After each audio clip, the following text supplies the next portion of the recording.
Scene 2, February 4th, 1596, Blackfriars District. Enter Dick Burbage, dressed as King Richard III, and Will Shakespeare, dressed as King Edward IV. But, Dick, £600? A fig. It's too dear. 'Tis done, and cannot now unravelled be. To renovate will cost 400 more. £1,000 then. Still, 'tis cheap as piss. What's cheap as piss is like as rank as piss. 'Twill men of rank piss off the waste smell from thy too petty spree. Nay, there's the sore, for what £1,000 could rent instead. £1,000 could not Ned Allen's dad persuade our current Shoreditch lease to extend, which lease next April curtly will expire.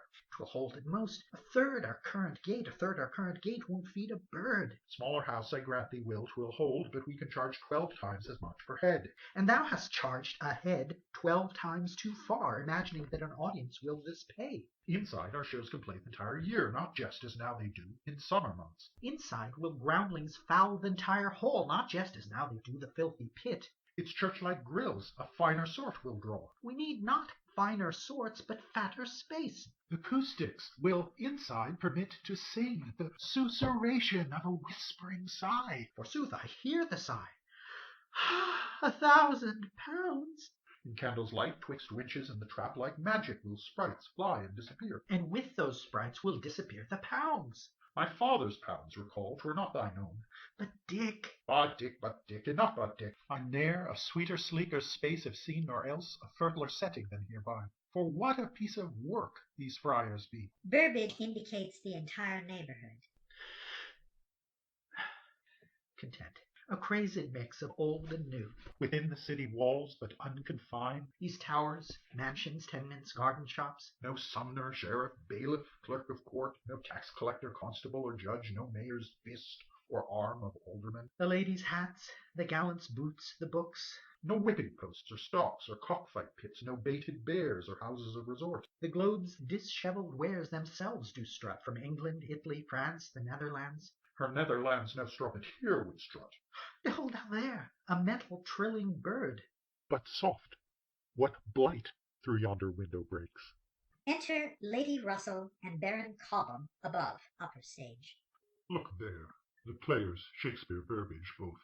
They think we do not know their sordid plan another playhouse here to build within. I have a jest. Let us condemn their clothes, and seem the Burbage purchase not to know. If they do not pretend indifferent plan to have, I prithee cut this head from off my neck. How now, sirrahs, ye two that lurk beneath, do ye for us wear satin, velvet, silk? We do wear satin, velvet, silk, your grace. Do ye wear satin, velvet, silk for us? Will't please you, noble sir, God bless us, no, we do not wear these noble silks for you. But we do wear these garments none the less. Tut, Dick, I prithee hold thy restive tongue, thou'lt get us hanged afore the day is done. For shame, sir, dost thou wish a bone to crack? A bone, sir? Me, sir? No, sir, though I'd not refuse a crack to bone it, one a crack would bear. We cry your worship's mercy heartily. I'm Willem Shakespeare, Richard Burbage he, we lowly players are, who will our show today rehearse outside the city walls. These silks are costumes wear we now, because the show beginneth sooner than we'll change. He Richard III doth play, I Edward IV. If kings may ask forgiveness, here do we. The law requireth commoners sheepskin, wool, and linen near to wear, unless in show. Of course, your grace, the law doth favour you. Nay, more, this lady's wimpled finery, her ample, starched, and lacy widow's hood, so like a cobra's upraised wondrous cowl, doth even these our royal guises shame. Our only plea on equity must rest, and Christian, sweet forgiveness, which we pray, submitting, bowing, cringing, doffing crowns, deposing thus ourselves from thrones usurped. If ye a show anon today must hearse, what reason bringeth you here unto our friars? My father hath a property seen within. Psst, Dick, again resheathe thy rapier tongue. This utter truth must stay unuttered, for plays do not with every lord play well. Nay, a curiosity mere did bring us here. Dick Burbage, stand thou closer by. They say thy Richard III deformed is, so lamely that the dogs at him do bark. 'Tis true, my lord. But yet our humble art too poor and nimny-pimny is to fend.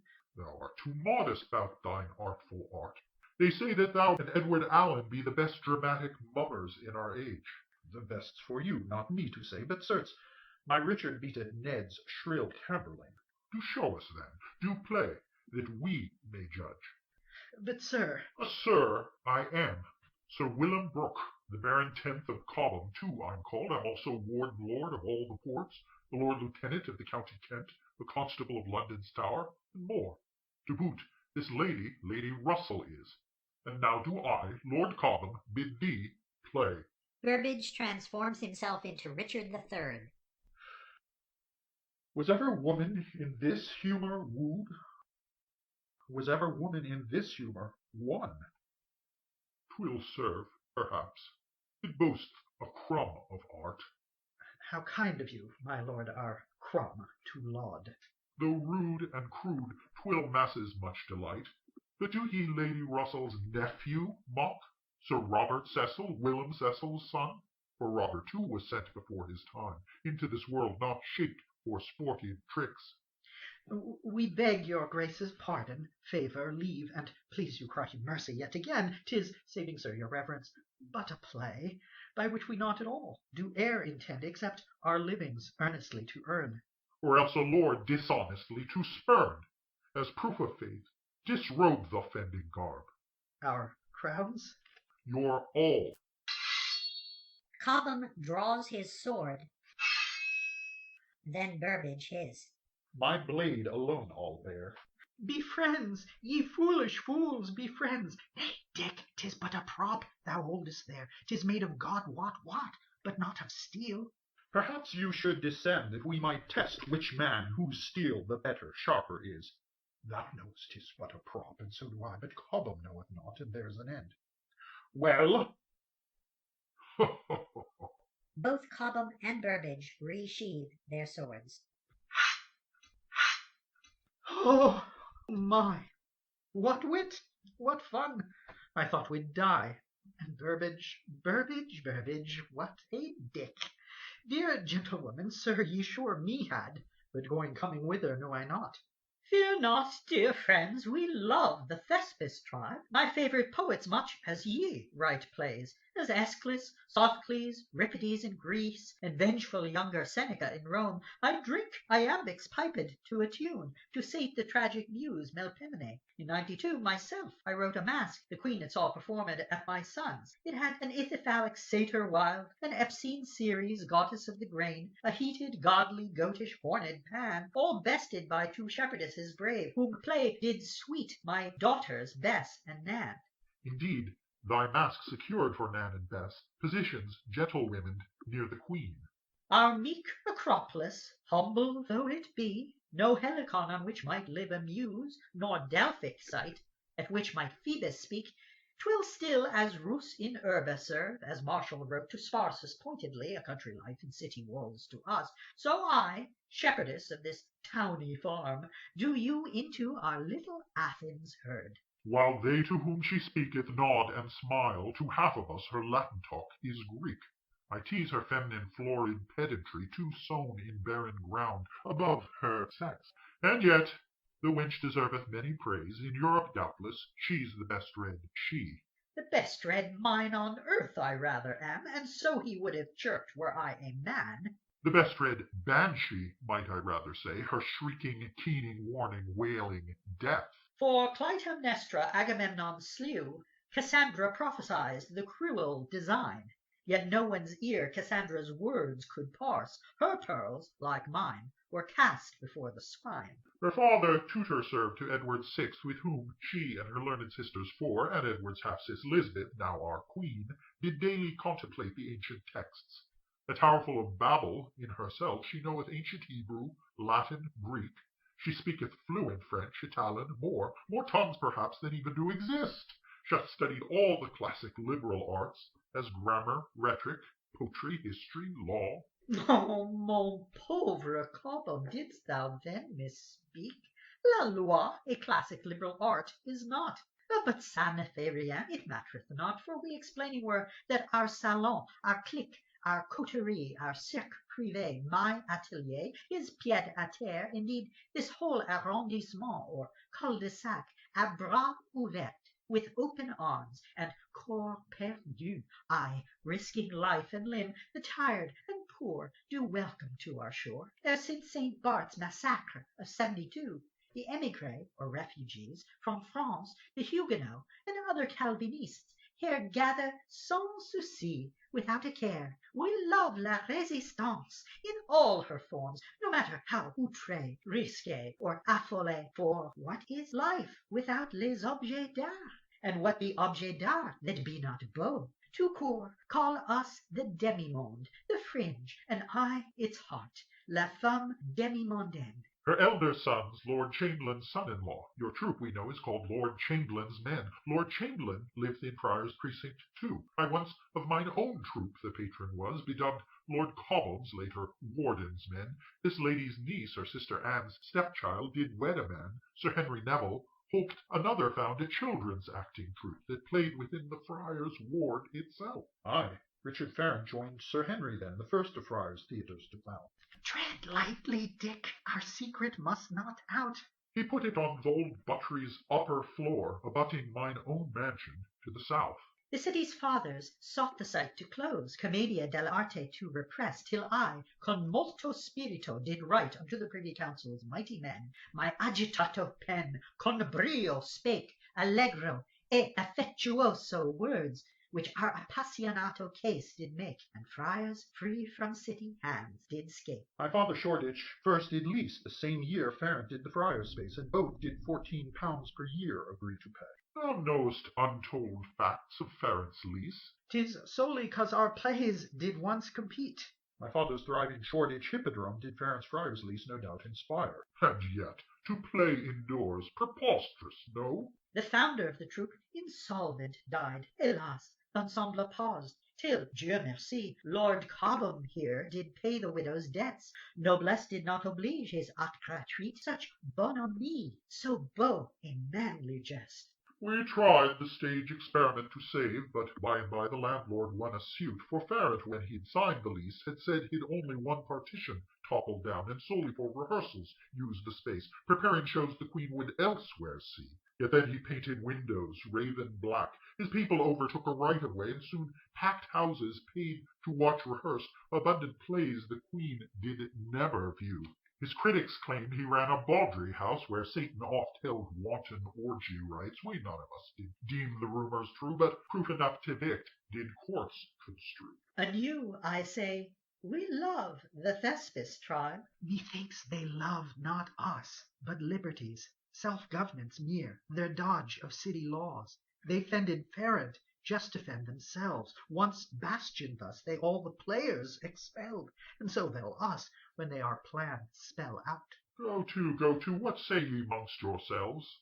Your Grace's pardon, also if it please, a precious secret would we here unveil. Nay, Dick, to air these news is noosishly to air. Then both, we hope in confidence will keep. The reason brought us here unto your friars. Hey ho, what verbiage meaneth, who can guess? Unless he rouse it, gan your wrath, in jest. My father hath a property bought within, This far-fetched fib we none of us should gulp. from which we hope, with your support and trust, a second Friars' Theatre will rise.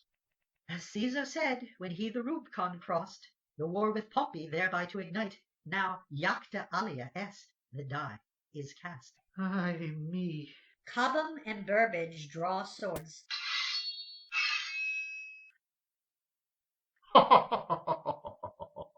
They resheathe their swords.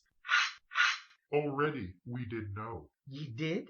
Who told? The ghosts of Walsingham, the master's spy. The walls of Shoreditch taverns e'en have ears. But in which building will thy playhouse sit? The building that they once the Frater called. Our nearby neighbours verily ye be, for north to south we seriatim stand. Ab ovo, I, in this my humble flat, with Richard Field his print shop on my east. Secundo, Cobham, once the porter's lodge, the guest house right above it also his. Then tertio, the buttery, where the boys did Farron's music hall, erect and fill, and quarto ye, the frater, as ye said, the seed of Dionysus, planting fresh. Which rooms within the frater did ye buy? Between the buttry and Lord Chamberlain's manse, my father almost all the frater bought, which once, before partitions it disjoined, the splendid Parliament chamber did contain. We planned the grim partitions to undo. The Parliament chamber. Grown-up actors. Well, let's hope no players tried for treason there. Let's hope that God no lightning bolt doth aim to silence drum and horn, if they disturb a nearby service held at St. Anne's Church. Thy Burbagean courage doth us proud, as Hercules within a single day, by bending through Vaugean stables foul the streams of Alpheus and Peneus great, did wash away the dirty devilish dung 1,000 beasts or 30 years had dumped. May all the renovation that ye seek be carried out within a single week.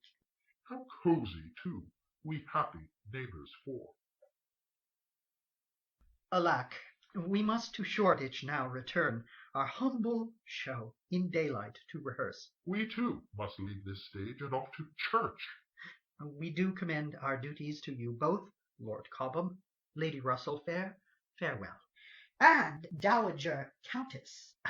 Dowager Countess, yea. Exeunt Lady and Cobham. And Dowager Countess, Lady Cobra Moore. Yet both be privy council to the core. He claimed he once of mines the patron was, the bare 9th upon his chalky death, to Cobham did bequeath a minstrel troupe. This troupe he sold as fast as swallows fly. Our Cobham will not brook us quite, I fear, but judge us all a mob of low estate. If hoods be neighbours, goeth the neighbourhood. My Holinshed some helpful light doth shed on why the living can't escape the dead. Sir John, the 4th of Baron Cobham's maid, Oldcastle, he some centuries ago did stand condemned to die, a lollard saint, within the Parliament chamber thou now own'st. Enough for now. Let's back to Shoreditch run. The hour is late, our fateful call time won. Exeunt Will and Burbage.